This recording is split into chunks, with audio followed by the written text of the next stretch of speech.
तुमच्यासाठी सादर करत आहे। लेखाचे नाव आहे कुटुंब टिकवणे का महत्त्वाचे आहे।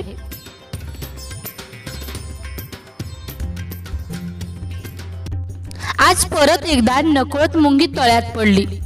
स्वतःला वाचवण्यासाठी झाडाचं पान आणि कबुतराची वाट पाहू लागली। मीच का सतत हिला वाचवावे हा कबुतराचा अहंकार आढळला आणि झाडावरच बसून असहाय मुंगीला मरताना पाहू लागला। कबुतराने मदत करावी म्हणून मुंगी जीवाच्या आकांताने ओरडली। कबूतर आपल्याच विचारात मशगूल। मुंगी असहायतेमुळे गतप्राण झाली। कबूतर आपल्याच गर्वात गळून गेला। पारधी येणार हेच विसरून गेला। पारध्याने याच संधीचा फायदा घेतला, कारण प्रत्येक वेळेला निशाणा साधल्यावर मुंगी पायाला चावायची आणि निशाणा चुकायचा। म्हणून मुंगीच्या अनुपस्थितीत डाव साधला आणि कबूतर आणि मुंगी दुर्दैवीपणाने गेले। पण झाड मात्र त्या ठिकाणी त्या दिवशी खूप रडले।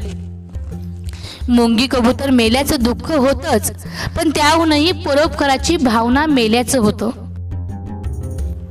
मित्रांनो, कोणाला कोणाची कधी गरज किंवा मदत लागते, अहंकार नाशाकडे नेतो, तर सेवा ही आनंदी जीवनाचे सार्थक ठरते। सर्वांशी प्रेमाने वागा व सर्वांकडून प्रेम मिळवा। हा जन्म पुन्हा नाही। विनाकारण कोणाला त्रास देऊ नका। आज वेळ व रुबाब आपला आहे, म्हणून कोणाचे नुकसान होईन असे वागू नका। आपल्या सत्तेचा गैरवापर करू नका। कृपया वेळ काढून नक्की ऐका। निसर्गाने आपल्या शरीराची रचनाच अशी केलेली आहे की आपण स्वतःची पाठही थोपटू शकत नाही आणि स्वतःला कधी लातही मारू शकत नाही। म्हणूनच माणसाच्या जीवनात हितचिंतकाची आणि निंदकाची आवश्यकता आहे। आयुष्यात असे लोक जोडा जे वेळ येईल तेव्हा तुमची सावली आणि वेळेला तुमचा आरसा बनतील, कारण आरसा कधी खोटं बोलत नाही आणि सावली कधी साथ सोडत नाही। बोलायच्या आधी ऐकायला शिका। खर्च करायच्या आधी कमवायला शिका। लिहायच्या आधी विचार करायला शिका। हार मानण्याआधी प्रयत्न करायला शिका आणि मरायच्या आधी जगायला शिका। जीवनात एवढ्याही चुका करू नका की पेन्सिलच अगोदर संपून जाईल आणि रबराला एवढाही वापरू नका की जीवनाच्या अगोदर कागदच फाटून जाईल।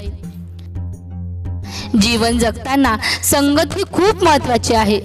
आपलं वय व पैसा यांच्यावर कधीच गर्व करू नये, कारण ज्या गोष्टी मोजल्या जातात त्या नक्की संपतात। मृत्यूनंतरचं हेच कटू सत्य। पत्नी दरवाजापर्यंत, समाज स्मशानापर्यंत आणि पुत्र अग्निदानापर्यंत आणि फक्त कर्म शेवटपर्यंत। जिच्या उदरात जन्म होतो ती माता, जिच्या उदरात अस्त होते ती माती, यातील वेलांटीचा फरक म्हणजे माणसांचे जीवन। नक्की ऐका। जन्म दुसऱ्याने दिला, नाव दुसऱ्याने ठेवलं, शिक्षण दुसऱ्याने दिलं, रोजगार दुसऱ्याने दिला, इज्जत दुसऱ्याने दिली, पहिली आणि शेवटची अंघोळ सुद्धा दुसरेच घालणार, मरणानंतर संपत्ती दुसरेच वाटून घेणार आणि स्मशानभूमीत दुसरेच घेऊन जाणार, तर देखील संपूर्ण आयुष्यभर माणसाला कोणत्या गोष्टीचा गर्व असतो हे सांगणं मात्र कठीणच। दुःख इतकं नशीबवान आहे की ज्याला प्राप्त करून लोक आपल्या माणसांना आठवतात। धन इतकं दुर्दैवी आहे की ज्याला मिळवून लोक नेहमी आपल्या माणसांना विसरतात। किती विचित्र आहे ना। माणसाच्या शरीरात 70% पाणी आहे, पण जखम झाली की रक्त येतं आणि माणसाचे हृदय रक्ताचे बनलेले असून हृदय दुखावलं की डोळ्यातून पाणी येतं।